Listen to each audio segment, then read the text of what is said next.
G'day people, this is Sasha, just checking in, saying g'day to the crew, and yeah, just basically here to tell you a little bit about myself, introduce myself so to speak. I'm 38 years of age. I live in Coffs Harbour, which is just, it's about 6 hours north of Sydney, in good old Australia. That's why I said g'day mate. And I'm a muso. I play honky tonk piano, sing, play guitar. Sort of, I can play just about whatever there is except for the drums. Can't sort of figure that one out yet. Bam, bam, bam. It's just like kicking doors and smashing windows. Anyhow, so yeah, I'm in a couple of bands. I've played in a couple of bands right throughout. What else? I was born in South Australia, which is like south. South of Australia. Not quite as far south as Tasmania, which is like an island and a land unto itself. No, this is South Australia, which is pretty cold down there, so people keep indoors. So it's a bit like Alabama cross New York. Southern thinking, but you're indoors, so you do a lot of things to entertain yourself, like darts and pool and restaurants and whatever you can do indoors, I suppose. Apparently we've got Adelaide has got the second highest satanic worshippers per capita in the world, next to Haiti, I think. I'm not quite sure. Anyhow, so yeah, that's where I come from. Yeah, I had a normal upbringing. I was a normal kid. Other than the cross-dressing, I should say, which started at about 3, which was pretty full on. The old man used to get very upset with it and embarrass me and whatever he could. Also sent me to an all-boys school. He also was very heavily into Scientology at the time too, so there was many wondrous cures they came up with. That was pretty funny. We'll have a chat about Scientology one of these days. I'm not part of Anonymous, but geez, I tell you what, thumbs up to those guys. And the stories I can tell you about Scientology are quite amazing. But that's another day. Anyhow, yeah, just grew up normal, into girls, always have been. Always found it very, very challenging trying to get to talk to them or get to know them. Never ever could I ever pick up anybody on a one-night stand or anything like all my mates were. It was like, how the hell do you guys do it? And every time, even though I was envious of that situation because it was a social thing to do for a bloke, I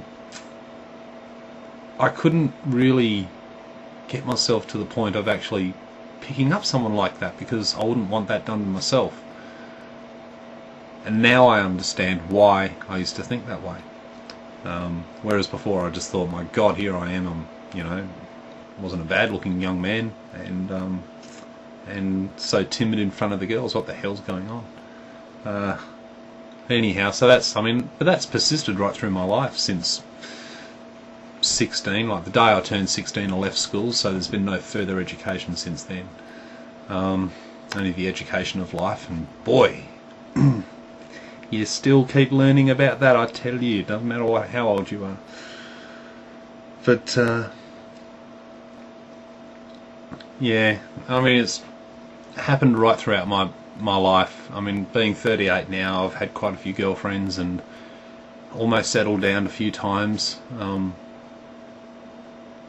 Whenever I've said I love you to a girlfriend, I've actually meant it. I really meant it. And I'm currently living in a house right now with my ex-girlfriend who, is challenging at times doing that. She was my partner for 6 years until I came to the realisation of my true self. So, it's pretty tough on her, and likewise as well. And I love her dearly. I mean, there's nothing. I mean, what can you say? A person that sort of accepts it at their own pace, but and like I said, it can be challenging. But hey, it's good. She's a good friend, and it's good to have friends around, good support. The thing that made me do some research and look into the whole situation of where my head was at was just I was finding myself getting to a point where being a male, and it's not just being a male, it's being perceived as being a male. It's the way society treats you.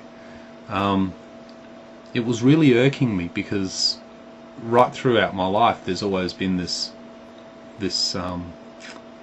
situation where I receive information on one level, but unlike the majority of everybody else, where they just seem to be able to react and talk and do whatever they want to do, I've had to process that information and deliver it in a way that was congruent with the way I looked, and it never ever felt natural.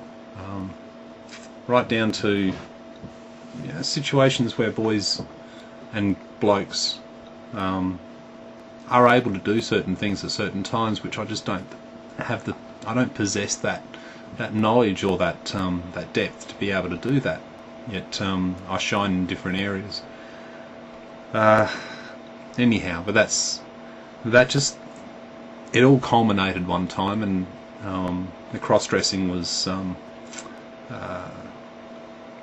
which I always thought was like a fetish or something. I always sort of tried to associate it with sex or whatever, or a sexual feeling or whatever. But it was becoming apparent to me that I couldn't deny this any longer, and the fact that it wasn't purely sexual. I mean, I'm a pretty sexual person as it is. I don't have to be wearing women's clothing to be sexual, and it doesn't make me sexual.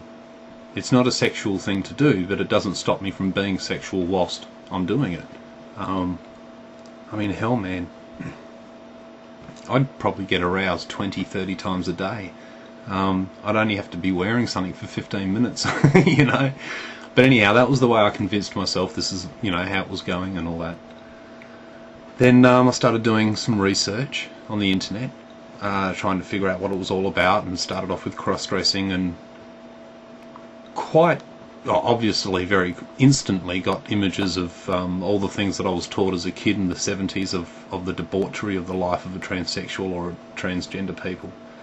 And but I soon got onto the website of Lynn Conway, and if you haven't seen that or heard of that name before,